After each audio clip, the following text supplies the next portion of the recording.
تو خرمزا صاحب، یہ جو ایک معافی کے حوالے سے بات ہوئی تھی، آپ سمجھتے ہیں کہ پی ٹی آئی اگر معافی مانگے تو معاملات آگے بڑھ سکتے ہیں، پی ٹی آئی کو کوئی ریلیف مل سکتا ہے؟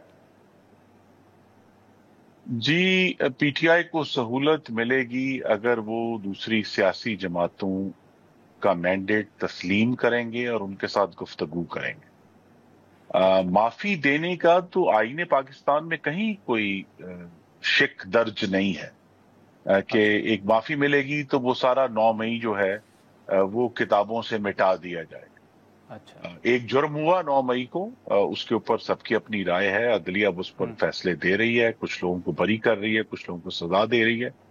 لیکن اگر یہ خیال ہے کہ اس کسی ایک معافی مانگنے سے یہ جو جرم تھا ریاست پر حملے کرنے کا، انگریزی میں اسے آرمڈ انسرکشن کہتے ہیں، تو آرمڈ انسرکشن تو اتنی آسانی سے وائپ آف نہیں ہوگی، صرف یہ ضرور ہوگا کہ آگے چلنے کی راہ کھلے گی، اور وہ بھی راہ تبھی کھلے گی اگر سیاسی جماعتوں سے بات کی جائے۔ اور اس میں جو بہترین مثال ہے وہ یہی ہے، وہ آج سے اب تقریباً 19 سال پہلے 2006 میں جو میثاق جمہوریت ہوا تھا، اس میں 2 جماعتوں نے یہ فیصلہ کیا، مسلم لیگ نون اور پیپلز پارٹی نے، کہ ہم جو ہیں ایک دوسرے کے مخالف ضرور ہیں لیکن ہم دشمن نہیں ہیں، ہم ایک دوسرے کو ڈسٹروائے کرنے کی کوشش نہیں کریں گے، جو کہ آج بھی پی ٹی آئی کا موقع ہے۔ ان کے علاوہ پاکستان کی سب سیاسی جماعتیں جو ہیں وہ دشمن ہیں اور لہذا انہیں وائپ آف کرنا چاہیے۔ تو جب تک انہیں یہ بات سمجھ نہیں آئے گی ہم آگے نہیں بڑھ سکتے۔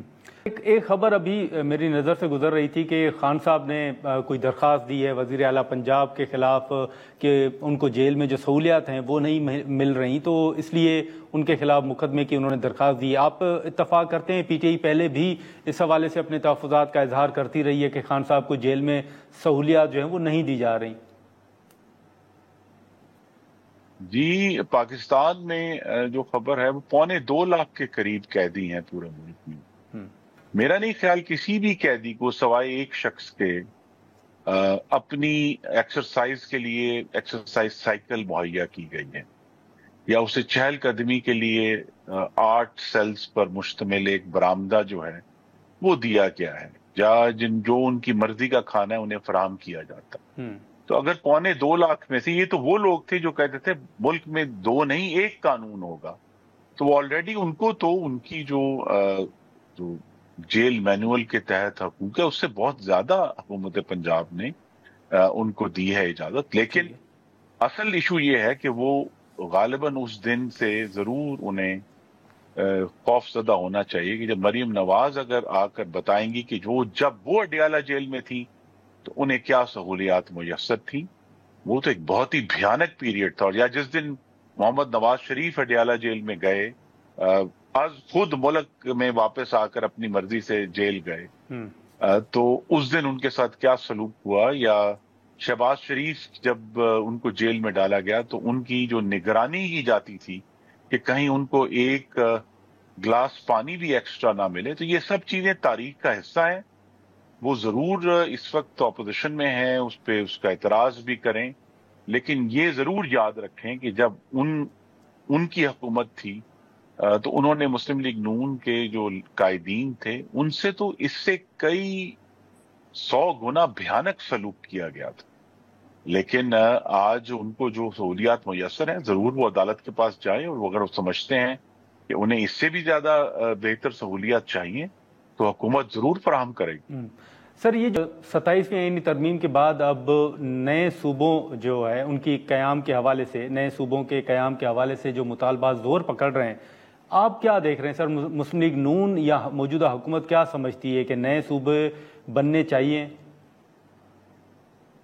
جی، اس میں 2 باتیں ہیں۔ دیکھیں، اصولی طور پہ تو نئے صوبے بننے چاہیے، ٹھیک ہے، لیکن ان نئے صوبوں کی جو منطق ہے، جس معیار پر وہ بننے ہیں، اس کا اطلاق پھر تمام صوبوں پر ہو۔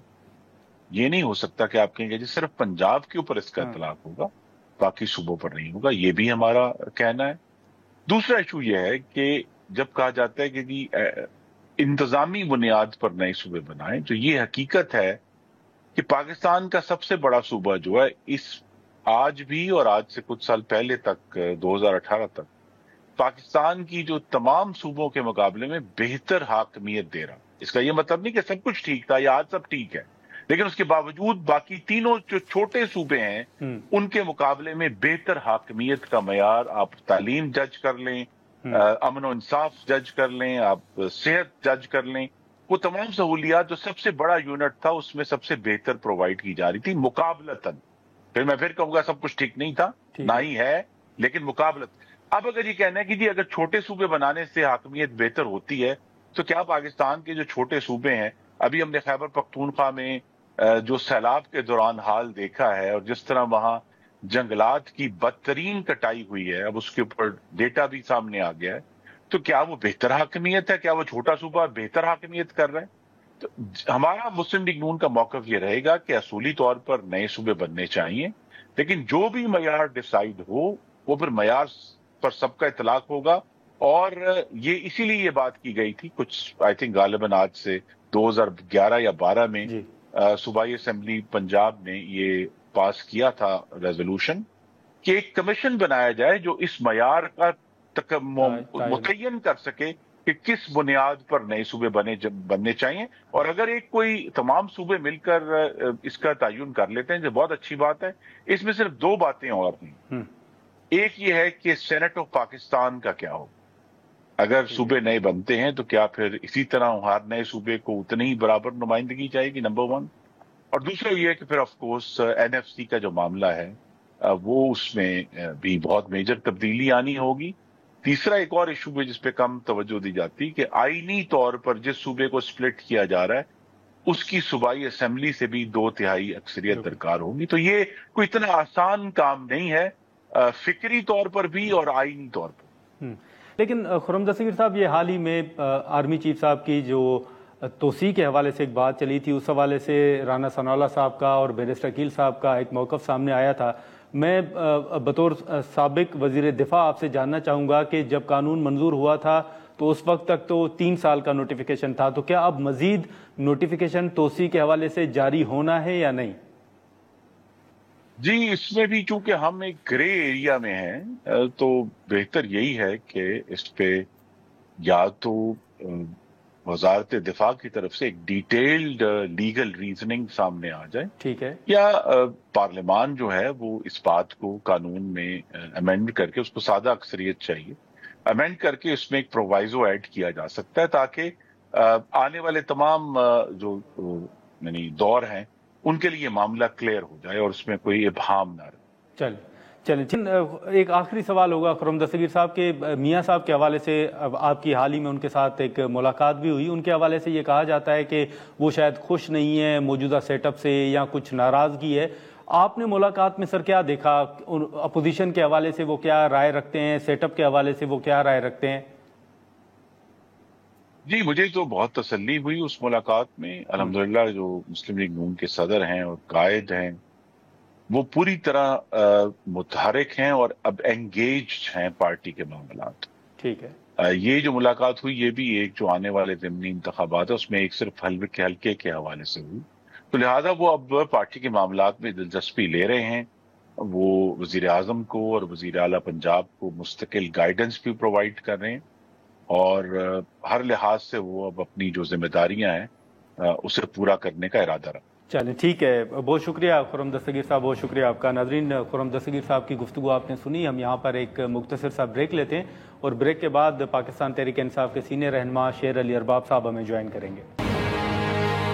پروگرام میں ایک بار پھر خوش آمدید. ناظرین، خرم دستگیر صاحب کی گفتگو آپ نے سنی. اس وقت PTI کے سینئر رہنما شیر علی ارباب صاحب ہمارے ساتھ موجود ہیں، ان سے گفتگو کریں گے. بہت شکریہ شیر علی ارباب صاحب وقت نکالنے کا. سر، سب سے پہلے تو حال ہی میں جو 2 اپوزیشن لیڈرز تھے جن کو نااہل قرار دیا گیا، ان کے خلاف ایک فیصلہ آیا، پھر آج رانا ثناء اللہ صاحب کے گھر پر حملے کے کیس کا فیصلہ بھی سامنے آ گیا ہے. اب آپ سے پہلے خرم دستگیر صاحب سے ہماری بات ہو رہی تھی اس حوالے سے بھی اور 9 مئی کے حوالے سے بھی، تو ان کی ایک اپنی رائے تھی. وہ کہہ رہے تھے کہ اگر ابھی بھی مقدمات بنے ہیں تو وہ عدالت جا سکتے ہیں، یہ عدالتی معاملات ہیں تو ان پر ہمیں تنقید نہیں کرنی چاہیے. آپ سر کس طرح دیکھ رہے ہیں صورتحال کو؟ دیکھیں، تھوڑا بہت میں نے بھی ان کی باتیں سنی. مطلب مجھے حیرت ہو رہی ہے کہ ایک تو 9 مئی کو انہوں نے آرمڈ انسرکشن قرار دیا تو اگر آرمڈ انسرکشن ہے تو پھر جن لوگوں نے پریس کانفرنسز کی اور معافی مانگے ان کو پھر کیوں معاف کیا گیا؟ اگر اتنی خطرناک اور سیریس وہ ہے تو یہ کس کا اختیار ہے کہ آرمڈ انسرکشن میں لوگوں کو معاف کیا گیا؟ دوسری بات یہ ہے کہ جہاں تک بیانیہ کی بات ہے، 9 مئی کا جو بیانیہ بنانے کی ناکام کوشش کی گئی، 8 فروری کو عوام نے اس کو مسترد کر دیا اور بھاری مینڈیٹ پی ٹی آئی کو دیا۔ میاں محمد نواز شریف NA 130 تو آن ریکارڈ ہے، ذرا دیکھ لیں، 12 بجے 1 بجے ان کا RO، وہ بھی میں آپ کے نام اصغر جوہریہ صاحب تھے، ان کو کیوں چینج کیا گیا؟ تو مطلب اس طرح کی بہت سی ایسی مثالیں ہیں، اب وہ کچھ ایسی ہیں جس میں لوگوں کی وہ بھی ہے۔ تو اگر اسی طرح چیزیں چلیں گی اور پھر کہیں گے کہ جی یہ تو عدالتیں ہیں اور وہ ہے اور وہ ہے، آپ ذرا جو لیگل فریٹرنٹی ہے ان کو دیکھ لیں اور ان ججمنٹس کو دیکھ لیں، اس کے اوپر تبصرہ دیکھ لیں کہ ایسے کہیں تاریخ میں نہیں ہوا جس طرح ابھی ہو رہا ہے۔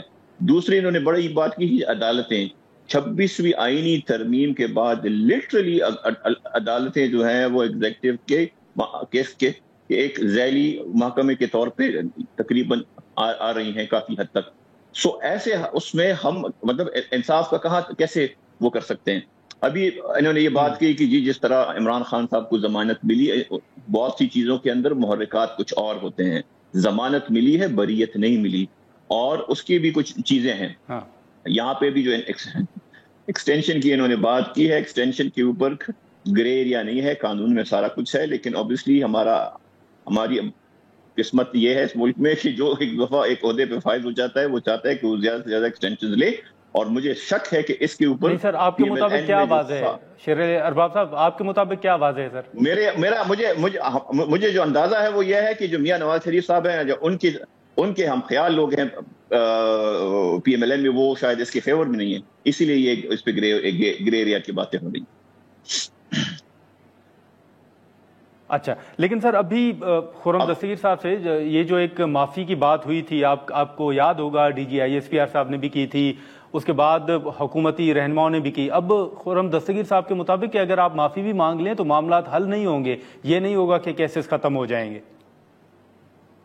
دیکھیں، پہلی بات تو یہ ہے کہ اگر آپ ساری کی ساری ابھی اکارڈنگ ٹو خرم دستگیر صاحب، انہوں نے کہا کہ اٹ واز این آرمڈ انسرکشن، تو اگر عام انسرکشن معافی کے اوپر ختم ہو سکتی ہے تو پھر تو یہ ملک ہی بنانا ریپبلک ہے۔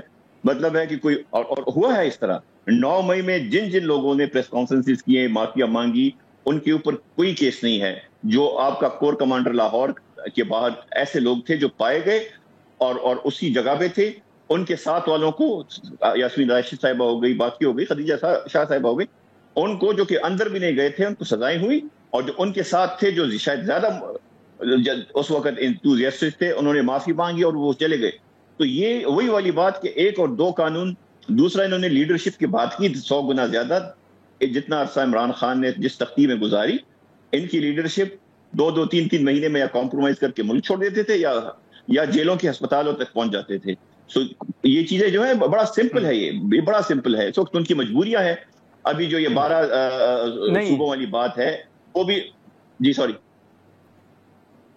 جی لیکن شیر علی ارباب صاحب، یہ جو ایک بات وہ بھی کر رہے تھے کہ جیسے آپ نے پریس کانفرنس کا ذکر کیا، تو آپ سمجھتے ہیں کہ ان تمام رہنماؤں سے جنہوں نے پریس کانفرنس کی 9 مئی کے بعد، وہ جبری طور پر ان سے کروائی گئی، اور اب وہ آپ لوگوں کے ساتھ کوئی رابطے میں بھی ہیں، وہ بتاتے بھی ہیں کہ ہم سے تو زبردستی یہ کروائی گئی پریس کانفرنس؟ ایسے ہی ہے نا، اس میں تو کوئی دو رائے ہے ہی نہیں کہ جن لوگوں کو جو لوگ دباؤ میں آ گئے، جن لوگوں کو مجبور کیا گیا، کسی کو ایک طریقے سے، کسی کے دوسرے طریقے سے، کسی کی فیملیز، کسی کے کچھ، کسی کے اسکیلیٹنز ان دی کلوزٹ، انہوں نے جب معافیا مانگی، پریس کانفرنس کی، تو مطلب ہے کہ جرم بھی ختم ہو گیا، قانونی کارروائی بھی ختم ہو گئی۔ تو یہ مطلب اس کا تو کوئی بیسس ہی نہیں ہے نا، اور اس کے اوپر جو ہے، اس کے اوپر کوئی اس طرح کھل کے بات بھی نہیں کرتا۔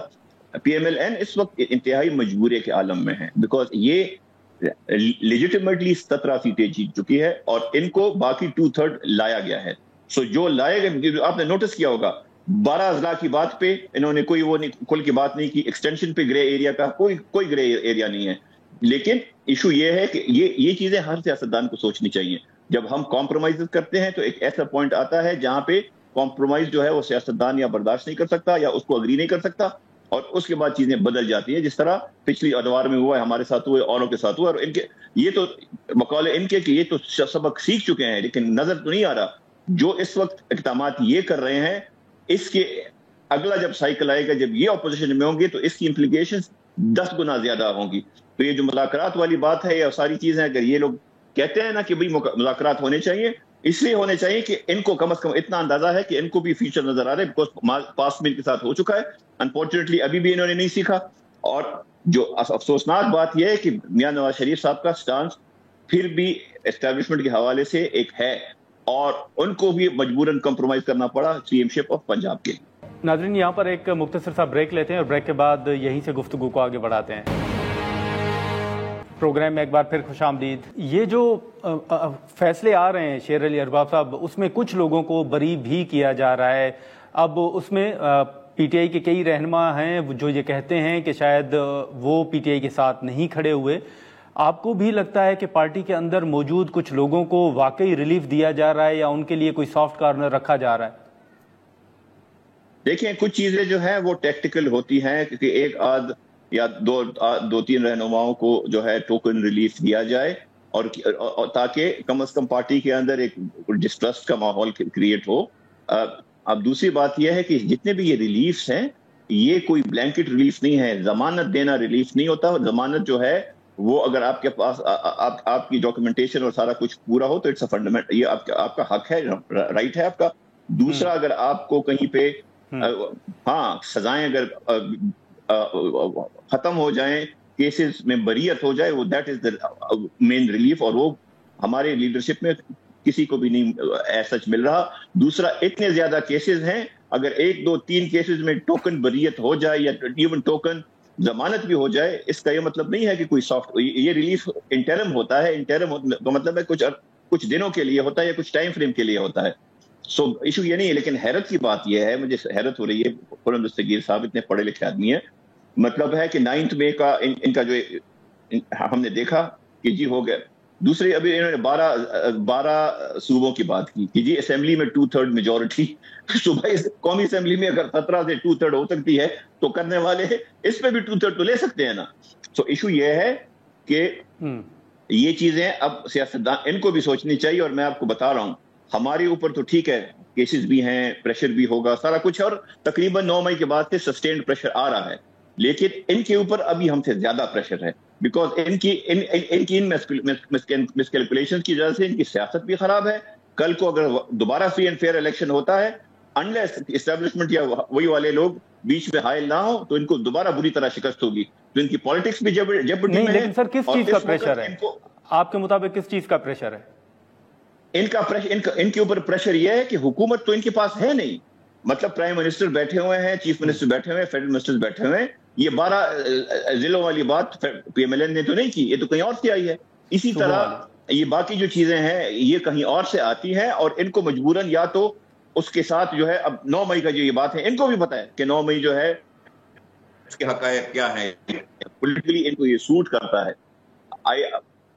تو آپ سمجھتے ہیں شیر علی ارباب صاحب کہ یہ جو 12 صوبوں والی بات ہے یہ ایک سیریس موو ہے اور حکومت کے اوپر دباؤ ہے، اور یہ آپ آگے اس معاملے کو بڑھتے ہوئے دیکھ رہے ہیں؟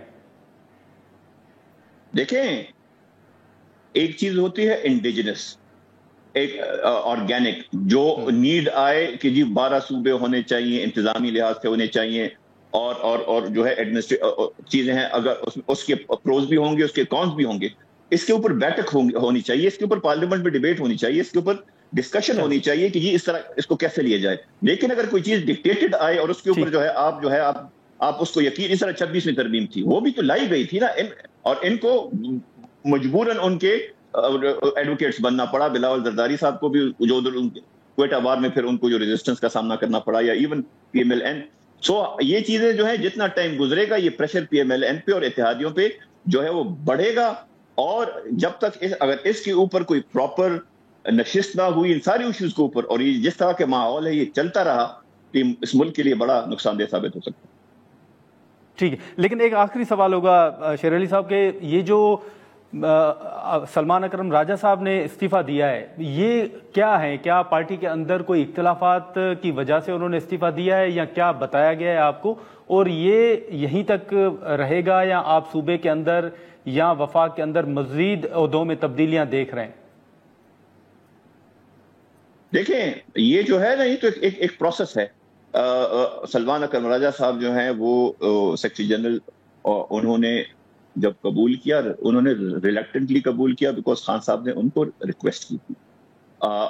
ان کو شاید یہ لگتا ہے کہ ایز اے سینئر لائر وہ خان صاحب کے ساتھ اور پی ٹی آئی کے ساتھ جو ہے وہ زیادہ انصاف کر سکتے ہیں، ان کے ساتھ زیادہ اس کاز کے لیے یوزفل ہیں، تو اس میں کوئی قباحت نہیں ہے. اور ویسے بھی secretary general P T I اس ٹائم پہ جس طرح کے لوگوں پہ پریشر ہوتا ہے، جس طرح کے ہوتے ہیں، تو ان کی طرح کا ایک اپرائٹ آدمی جو ہے انہوں نے آئی تھنک جو فیصلہ کیا ہے وہ ان کا میرے نظر میں ان کو رسپیکٹ کرنا چاہیے اور ان کو اس فیصلے میں سپورٹ کرنا چاہیے. وہ ابھی بھی پی ٹی آئی کے ساتھ ہیں، عمران خان کے ساتھ ہیں، اور وہ ان جیسے نظریاتی آدمی، ان جیسے اچھے اور قابل آدمی کسی بھی کیپیسٹی میں پارٹی کے لیے جو ہے وہ فائدہ مند ثابت ہو سکتا. ٹھیک ہے شیر علی ارباب صاحب، بہت شکریہ سروال نے کہا. ناظرین گفتگو آپ نے سنی. ہم یہاں پر ایک مختصر سا بریک لیتے ہیں اور بریک کے بعد حسن مرتضیٰ صاحب ہمیں جوائن کریں گے. پروگرام میں ایک بار پھر خوش آمدید. خرم دستگیر صاحب اور شیر علی ارباب صاحب کی گفتگو آپ نے سنی. اس وقت حسن مرتضیٰ صاحب ہمارے ساتھ موجود ہیں، ان سے گفتگو کریں گے. حسن مرتضیٰ صاحب بہت شکریہ وقت نکالنے کا. سب سے پہلے تو یہ بتائیے گا کہ پیپلز پارٹی نے جو مسلم لیگ نون کے حوالے سے حال ہی میں تحفظات کا اظہار بھی کیا، لیکن اب ضمنی الیکشن میں پھر ایک اتحاد کا فیصلہ سامنے آ رہا ہے. کیا فیصلہ ہوا ہے؟ کیا سیٹ ایڈجسٹمنٹ ہوگی یا کیا فیصلے ہوئے ہیں؟ بہت شکریہ نادر بھائی. پاکستان پیپلز پارٹی اور نون لیگ کا جو اتحاد ہے وہ میں نہیں سمجھتا کہ نیچرل ہے، ان نیچرل الائنس ہے، اور اس میں ہم بیٹھے ہیں. جو ملک کو اس ٹائم چیلنجز درپیش ہیں وہ بارڈر کے اس طرف ہیں یا ہمارے اندرونی معاملات ہیں، وہ اتنے سنگین ہیں یا وہ چیلنجز اتنے سنگین ہیں جن کی وجہ سے ہمیں اتنے مشکل فیصلے لینے پڑ رہے ہیں. بے شک یہ پاکستان پیپلز پارٹی کے لیے بڑا ہی مشکل فیصلہ ہے کہ ہم اپنے امیدوار نہ دیں یا رنر اپ جہاں پہ ہمارا ہو وہاں پہ ہم وہ کنٹیسٹ کریں اور حلقہ خالی چھوڑیں. 2008 میں بھی آپ نے دیکھا ہوگا ہمیں جو بنیادی طور پہ نقصان پہنچا تھا وہ کسی پالیسی کی وجہ سے پہنچا تھا. لیکن پاکستان پیپلز پارٹی کا موقف ہمیشہ یہ رہا ہے کہ پاکستان فرسٹ، پاکستان رہے گا تو ہماری سیاست بھی ہوگی، ہماری حکومتیں بھی ہوں گی، اپوزیشن بھی ہوگی. اگر خدا نخواستہ پاکستان کے ساتھ کوئی المیہ ہوتا ہے تو پھر ہمارے پاس سیاست کرنے کے لیے جگہ کوئی نہیں ہے. اس لیے یہ بڑا ہی مشکل فیصلہ ہے، لیکن پاکستان پیپلز پارٹی نے لیا ہے. اللہ تعالیٰ بہتر کرے. لیکن پھر حسن مرتضیٰ صاحب بات تو وہی ہوگی نا کہ آپ تنقید بھی کرتے ہیں پھر آپ اتحاد بھی کر رہے ہیں، تو یہ جو حال ہی میں جو ضمنی انتخابات کے حوالے سے فیصلہ ہے، آپ کی نظر میں اس کا فائدہ ہوگا پیپلز پارٹی کو یا سیاسی طور پر مزید نقصان ہوگا؟ دیکھیں ہم نون لیگ پہ تنقید نہیں کرتے، ہم ایشوز پہ پالیٹکس کرتے ہیں. ایشو بیسڈ ہماری تنقید ہوتی ہے، ہم ایشوز پہ کرتے ہیں. اگر ہم ان کے اتحاد میں بیٹھ کے، ان کے الائنس میں بیٹھ کے ان کی حمایت کرتے ہوئے اگر ہم یہ بات کہتے ہیں کہ ہمارا کاشتکار مر رہا ہے، ہمارے کاشتکار کے ساتھ زیادتی ہو رہی ہے، ایگریکلچر پالیسی کوئی نہیں ہے، تو یہ ہمارا حق ہے نا، ہم ان لوگوں کو ریپرزینٹ کرتے ہیں. اب یہ ضروری نہیں ہے کہ اس کے لیے ہم کسی بھی حکومت کو گرا دیں، کسی بھی پولیٹیکل پروسیس کو ہم ختم کر دیں، اس سسٹم کو ڈی ریل کر دیں، ہم تیسری قوت کو انٹروین کرنے کی دعوت دیں. یہ ساری چیزیں دیکھیں سامنے رکھ کے سیاست کرنی پڑتی ہے، اور جو بھی وفاق کی جماعت ہوگی، جو بھی فیڈریشن کو مضبوط دیکھنا چاہے گی، وہ یقیناً ایسے مشکل حالات میں جہاں پہ اپنی آئینی ذمہ داریاں بھی پوری کرے اور جہاں پہ ملک کے لیے، قوم کے لیے اگر کوئی بہتر تجویز دے سکے، تو ہم تو انہیں ہمیشہ یہ تجویز دیتے ہیں کہ اس طرح نہ کریں. ہمارے اگر آپ تعلیم کو آؤٹ سورس کر دیں گے، اگر ہیلتھ کو آؤٹ سورس کر دیں گے، تو پھر حکومت کا مقصد کیا ہے؟ صرف ٹیکس کلیکشن، پھر یہ جگہ لینا، یہ بھتہ لینا ہی بچتا ہے. اگر آپ لوگوں کو ہیلتھ نہیں دے سکتے، آپ لوگوں کو ایجوکیٹ نہیں کر سکتے، تو پھر حکومت کا مقصد کیا ہے؟ نہیں مرتضیٰ صاحب، آپ کے مطابق پنجاب کے اندر لوگوں کو صحت اور تعلیم کی سہولیات نہیں مل رہی؟ ہمیں بہت تحفظات ہیں اس پالیسی پہ، وہ چاہے تعلیمی ہو چاہے صحت کے معاملات ہوں، ہمیں بڑی تشویش ہے اس حوالے سے، اور ہم اس کا اظہار کرتے رہتے ہیں کہ یہ طریقہ کار نہیں ہے۔ سندھ کے اندر آپ سندھ پہ ہزار تنقید کرتے ہیں، آپ سندھ کا ماڈل ہی جو ہے وہ اپنا لیں پنجاب کے اندر۔ آپ ہیلتھ سیکٹر میں دیکھیں سندھ کے اندر کتنی ترقی کی ہے، آج سندھ سب سے آگے جا رہا ہے، اور میں تو کہتا ہوں کہ ایشیا میں اگر بہتر کوئی علاج کی سہولتیں ہیں تو وہ سندھ کے اندر ہے۔ تو سندھ والا ماڈل ہی اگر آپ کر لیں تو آپ کو یہ آؤٹ سورس کرنے ہی نہیں پڑیں گے۔ لیکن استاد صاحب یہ بتائیے گا سر کہ یہ حال ہی میں 27ویں آئینی ترمیم کی بات ہوئی، لیکن اب صوبوں کے قیام کے حوالے سے باتیں چل رہی ہیں، مطالبات زور پکڑ رہے ہیں، یہ کس کانٹیکسٹ میں باتیں ہو رہی ہیں؟ آپ کیا دیکھ رہے ہیں اس کے پیچھے کیا موٹو ہو سکتا ہے؟ دیکھیں میں تو یہ سمجھتا ہوں ایک سیاسی کارکن کے حوالے سے کہ یہ فیلرز دیے جاتے ہیں، ٹھیک ہے، اور لوگوں کو ٹیسٹر لگایا جاتا ہے کہ وہ کیا چاہتے ہیں۔ جہاں تک صوبوں کا تعلق ہے، پاکستان پیپلز پارٹی کا ہمیشہ یہ موقف رہا ہے اور بڑا واضح موقف رہا ہے، جہاں تک کہ ہم نے اپنے پنجاب کے اندر سینٹرل پنجاب اور سردرن پنجاب کی تنظیمیں علیحدہ بنا دی کہ یہاں دو صوبوں کی بڑی شدت سے ضرورت ہے کہ 12-13 کروڑ کا ایک صوبہ ہے جس کا اتنی دور دراز سے لوگوں کو آنا پڑتا ہے۔ اگر کسی نے چیف سیکرٹری صاحب کو ملنا ہو، کسی نے آئی جی صاحب کو ملنا ہو، تو اتنے دور دراز سے وہ آئیں گے، اور اگر آگے سے صاحب بہادر وہاں پہ موجود نہ ہوں گے تو وہ لوگوں کے پاس تو رہنے کی جگہ نہیں ہوگی، کھانے کے لیے ان کو مشکلات ہوں گی، وہ اتنا خرچ اخراجات جو ہیں وہ کیوں جاتے ہیں؟ تو ہمیں انتظامی بنیادوں کے اوپر صوبوں کی ضرورت ہے۔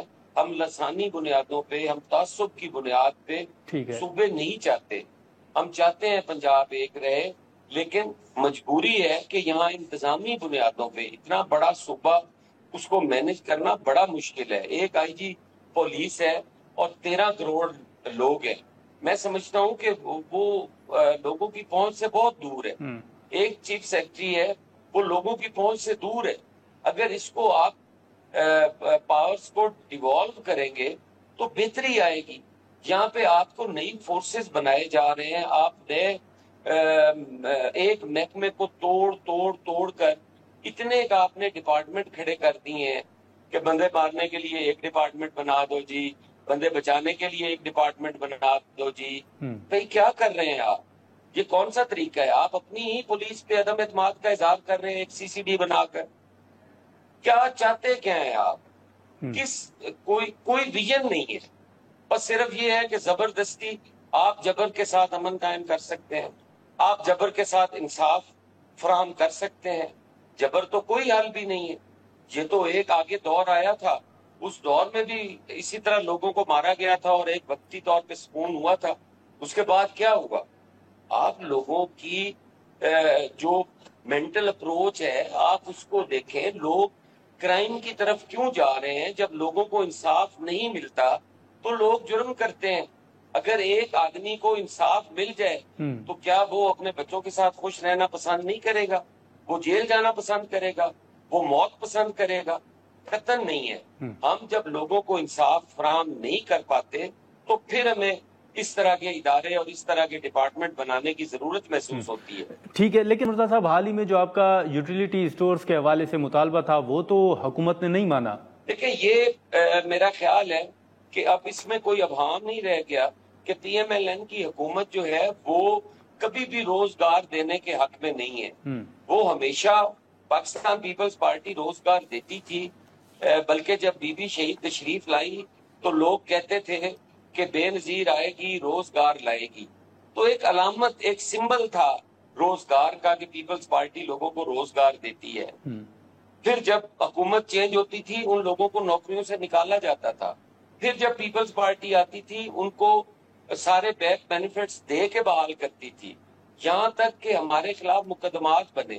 ہمارے سابق وزرائے اعظم جو ہیں وہ جیلیں کاٹ کے آئے ہیں نوکریاں دینے کے جرم میں۔ پیپلز پارٹی اپنے یوٹیلیٹی سٹور کے دوستوں کے ساتھ بھی کھڑی ہے، ہم پاسکو کے ساتھ بھی کھڑے ہیں, ٹھیک ہے, ہم پی ٹی وی کے ساتھ بھی کھڑے ہیں, ہم تمام اداروں کے ساتھ, ہم پی آئی اے کے ساتھ کھڑے ہیں, ہم سٹیل مل کے ساتھ کھڑے ہیں. ہم کہتے ہیں کہ آپ ان کو ریگولرائز کرو, ان اداروں کو, ان کی پرفارمنس بہتر کرو, ان کی گورننس بہتر کرو. آپ اگر جہاز نہیں خریدو گے اور آپ کہو گے جی کہ ہمارا خسارے میں جا رہا ہے, ہم لوگ نکال دیتے ہیں.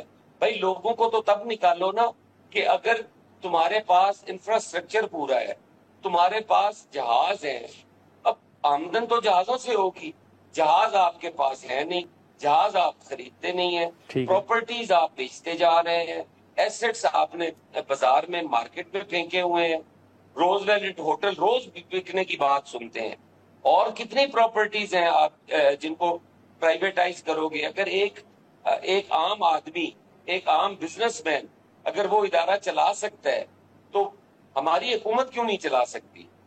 تو یہ پیپلز پارٹی کی بڑی واضح پالیسی ہے کہ ہم تو روزگار چھیننے والوں میں نہ ہیں, نہ ان کا ساتھ دینے کو تیار ہیں. ہم تو اس پہ اعتراض کرتے رہیں گے. حسن مرتضیٰ صاحب, آج بھی ایک عدالت کا فیصلہ آیا ہے جو شبلی فراز صاحب ہو گئے, عمر ایوب صاحب ہو گئے اور دیگر جو رہنما ہیں ان کو 10 سال قید کی سزا ہوئی ہے جو رانا ثناء اللہ صاحب کے گھر پر حملے کے کیس میں. آپ کے جو سیاسی مخالفین ہیں وہ کہہ رہے ہیں کہ اس سے زیادہ جو کیسز تھے وہ ماضی میں بھی ہوئے ہیں. پارلیمنٹ کے اوپر حملے کا کیس ہے, پی ٹی وی پر حملے کا کیس ہے, تو اس پر کیا کومنٹ کریں گے؟ دیکھیں, ہمارے ملک کے اندر ہمارا جو المیہ ہے وہ یہ ہے کہ ہم انصاف کو کسی خاص کے ساتھ جوڑ کے رکھ دیتے ہیں. اگر رانا ثناء اللہ اس ملک کا ٹیکس پیئر ہے, اس ملک کا باعزت شہری ہے, اس کے گھر پہ حملے میں اگر کوئی ملوث ہے اس کو سزا ہونی چاہیے. پارلیمان پہ حملے میں کوئی ملوث ہے اس کو یقیناً سزا ہونی چاہیے. اگر پی ٹی وی پہ کوئی قبضہ کرتا ہے اس کو یقیناً سزا ہونی چاہیے. اگر سپریم کورٹ پہ کوئی حملہ کرتا ہے اس کو ضرور سزا ہونی چاہیے. ٹھیک ہے, اس کو ہمیں جوڑنے کی کیا ضرورت ہے کہ رانا ثناء اللہ کے کیس میں سزا ہوگی؟ رانا ثناء اللہ کیا اس ملک کا ٹیکس پیئر نہیں ہے؟ رانا ثناء اللہ اس ملک میں اپنے لوگوں کو ریپرزینٹ نہیں کرتا رہا, وہ پارلیمان کا آنریبل ممبر نہیں رہا. کیا اس کے گھر پہ حملہ کرنے والوں کو چھوٹ ہونی چاہیے؟ قطعاً نہیں ہونی چاہیے. نہ کور کمانڈر کے گھر پہ حملہ کرنے والوں کو ہونی چاہیے, نہ رانا ثناء اللہ کے گھر پہ حملہ کرنے والوں کو ہونی چاہیے, نہ I S I had quarters پہ حملہ کرنے والے لوگوں کو کوئی رعایت ہونی چاہیے, اور نہ ہی سپریم کورٹ پہ حملہ کرنے والے کو کوئی رعایت ہونی چاہیے. دیکھیں, انصاف کے تقاضے پورے ہونے چاہیے. ماورائے آئین, ماورائے قانون, ماورائے عدالت کسی کو سزا نہیں ہونی چاہیے, لیکن انصاف کے تقاضے پورے کرتے ہوئے کوئی بھی ہو. اگر شہید ذوالفقار علی بھٹو کو بے گناہ سزائے موت دی جا سکتی ہے, اگر محترمہ کو سڑک پہ اسیسینیٹ کیا جا سکتا ہے, اگر پاکستان پیپلز پارٹی کے ہزاروں کارکنوں کو سڑکوں کے اوپر شہید کر دیا جاتا ہے, تو میں کیسے کہوں گا کہ انصاف نہیں ہونا چاہیے؟ میں تو کہوں گا کہ انصاف ہونا چاہیے اور اکراس دی بورڈ ہونا چاہیے. جو بھی اس میں ملوث ہو, چاہے پیپلز پارٹی کا آدمی ملوث ہو, چاہے پی ایم ایل این کا ہو, چاہے تحریک انصاف کا ہو, ان کو سزائیں ملنی چاہیے. ملک تبھی ٹھیک ہوگا. ٹھیک ہے حسن مرتضیٰ صاحب, یہ جو 9 مئی کا کیس تھا اس میں آپ نے دیکھا حکومتی جو وزراء ہیں ان کی بھی گفتگو سنی کہ فوٹیجز موجود ہیں, چہرے جو ہیں وہ واضح طور پر نظر آ رہے ہیں, لیکن علیمہ صاحبہ کے 2 جو بیٹوں کو گرفتار کیا گیا ہے, تقریباً وہ 2.5 سال کے ہونے والے ہیں اور اس وقت ان کو گرفتار کیا گیا ہے, تو آپ سمجھتے ہیں کہ اس پر پھر سوالات اٹھیں گے؟ دیکھیں, میں نے تو اسی لیے بڑا واضح کہا ہے کہ ماورائے آئین قانون, ماورائے عدالت نہیں ہونا چاہیے, انصاف ہونا چاہیے اور انصاف نظر آنا چاہیے. ٹھیک ہے, لیکن حسن مرتضیٰ صاحب معذرت آپ کی بات کاٹ رہا ہوں, آپ سمجھتے ہیں کہ پھر علیمہ صاحبہ کے 2 بیٹوں کی گرفتاری ماورائے قانون ہے؟ نہیں, میں یہ نہیں کہتا کہ ان کی گرفتاری ماورائے قانون ہے یا ماورائے آئین ہے. میں کہتا ہوں کہ ان کو 2.5 سال تک نہ پکڑنا یہ حکومت کی نااہلی ہے, یہ اداروں کی نااہلی ہے. اور اسی سے یہ جو بیڈ پروسیکیوشن ہے, اسی سے آپ کے ملزمان کو فائدہ پہنچتا ہے. انصاف کے تقاضے پورے نہیں ہو سکتے. آپ کی نیت میں جب فطور ہوتا ہے, آپ جب لوگوں کو غلط گرفتار کرتے ہیں, ان کو ملوث کرنے کی کوشش کرتے ہیں, اس وقت لوگوں کے اندر قانون شکنی کی ہمت بھی پڑتی ہے اور اس وقت وہ مجبوراً جرم بھی کرتے ہیں. اگر یہی لوگ پہلے پکڑے جاتے, بے گناہ ہوتے, چھوڑ دیا جاتا, گنہگار ہوتے, چلان ہوتے، ہر چیز موجود تھی، تو کیوں 2.5 سال کی تاخیر ہوئی؟ یہ یقیناً جو ہے میں سمجھتا ہوں کہ حکومت کی میلا فائڈی ہے۔ چلیں حسن مرزا صاحب بہت شکریہ وقت نکالنے کا۔ ناظرین، خرم دستگیر صاحب، شیر علی ارباب صاحب اور حسن مرزا صاحب کی گفتگو آپ نے سنی۔ آج کے پروگرام میں اتنا ہی، اجازت دیجیے، اللہ حافظ۔